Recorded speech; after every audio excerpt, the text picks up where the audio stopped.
rattraper indi leen ay problèmes parce que liñ fi jaay nit ñi yëpp ci affaire transparence sincérité et surtout nag par rapport à l'argent public.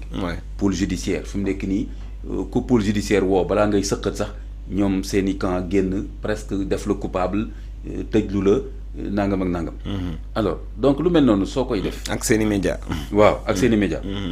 donc lu mel noonu soo koy def il faut nga am exigence par rapport à toi-même d'abord ci sa gestion de l'argent public et du budget national man am na benn émission fii ma ne fenn fi nga xam ne rek ànd naa fa ak le pouvoir actuel. Pastef bi géré réew mi ci affaire l'état des finances publiques moo doon rek ñu def ko un dossier public parce que loolu li ci lëmas woon li ci opaque dafa bari trop. tu as l'impression que am na yoo xam ne même député yi sax xamuñu ko. c'est vrai donc tu as l'impression que président daal ak quelques 3-4 sénégalais. xaw ma lan fële ñoo xam yenn yoo xam ni c'est de l'argent public. mais c'est pas normal ça. c'est vrai ne fonctionne pas comme au moins le débat quand même a été niveau bi wàccee nañu ko ak ay éléments de langage accessible à tout le monde. voilà mooy ba affaire budget.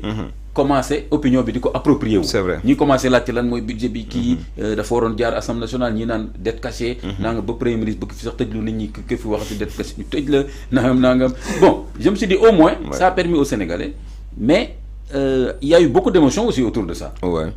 rarement ngay gis ay experts yu toog wax ci avec lucidité. wax ne lii mooy budget nii lay demee mais au moins amoon na benn avancée ci wàllu boobu.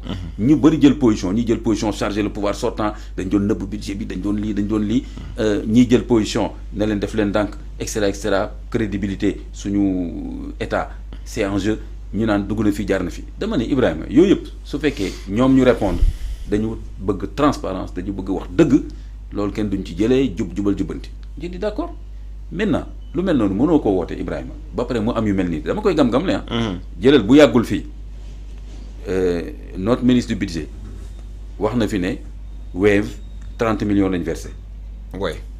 Wave ne 30 milliards la versé.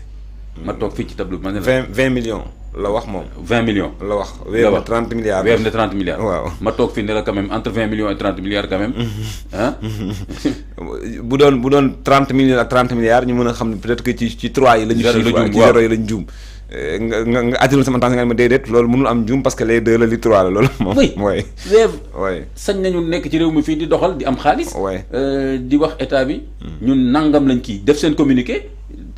defaat communiqué bi sax en maintenant les chiffres wax li ñu fay yëpp et cetera déggootoo ba tey ñu dellu si naa peut-être dañu def erreur de communication et cetera écart boobu anamu Ibrahima écart boobu xaalis la. c'est pas juste un écart rhétorique. non c'est plus de 29 milliards. c'est pas de la rhétorique. oui du tout c'est de l'argent public anamu est-ce que dégg nga tam seen député yi ana rupture bi mandat bu bees bi dégg nga seen député yi posé question boobu le ministre du budget du jaaraat na fi encore bu yàggul dégg nga kenn yëkkati question bu ana xaalis bu ana écart boobu même xoolal les 5 milliards là gis nga ministre bi la dame gis nga ni mu ci répondre. les 5 milliards pour les. waaw pour les martyrs de Pastef. waaw gis nga dame bi ni mu ci répondre 1 milliard xam nga lan laa jot li ci des xam ba tey gis nga tout ça va les rattraper. am na 8 milliards u Bakel yi aussi. inondation daaw yi laaloon Bakel nee nañu 8 milliards décaissé nañ ko jox nañ ko ñeene jot nañu par Wave waa dëkk ba ak waa borom dëkk ba nee na ba tey France kenn laal fi 1 franc. maa ngi leen di jéem a dimbali di attirer seen attention en tant que contrôleur de l'action publique ñoom nag bu fekkee dañ ko bëgg a jàppee non ak nangam ñu ngi ci erreur bu rëy. parce qu'on parle de l'argent public. su fekkee ni ñun analyse yi dañoo juum da nga ñuy wan ne dañoo juum. ci information gàgganti ak information bu baax. waaw kay ba tey gisoo ñu def ko ci dossier boobu déjà. ma dossier boobu am na beneen dossier donc affaire Wave boobu am na beneen dossier bu ma koy gam-gam lay bon fàtte naa ko mais nañ ñëw léegi ci. maa ngi ko doon bëgg a fàtte xam nga lan. la publication du bulletin mensuel de la dette. mois yi yëpp publié wuñ ko c'est un bulletin mensuel. c'est mensuel. C'est un bulletin mensuel de la dette d'ailleurs. avocat Macky Sall yi. ils ont demandé que nañ génnee tous les bulletins mensuels de la dette ci régime moom et cetera pour que ñu mën a xam li ñu tuddee dette cachée ak nangam ils ont demandé ça c'est un bulletin mensuel de la dette régime bi ñu toogee ba tey je crois que publié guñ ci benn nañ vérifier dans la presse je sais que en tout cas am na au moins ay retard. waay loolu. te loolu tam c'est un outil de contrôle. loolu sujet d'enquête la. voilà loolu sujet d'enquête la. jox naa la ko incha allah te tam c'est un outil de contrôle. bulletin mensuel.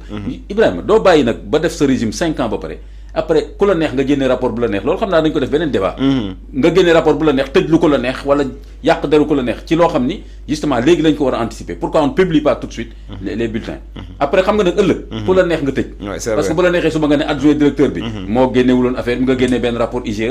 rapport xam tëj nañ arrêté yooyu.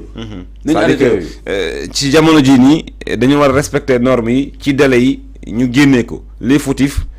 ñu mën leen topp dès à présent. mais xaar ba régime daanu. ñu boole ay rapports yu bëri génnee après tamit. wax dëgg fa yàlla arrêtons dañu classe politique bi ñàkk respect bi mu ñàkk respecter les populations dafay feeñ ci nii fi mu nekk nii le pouvoir actuel li ñu koy demander fi mu nekk nii gestion.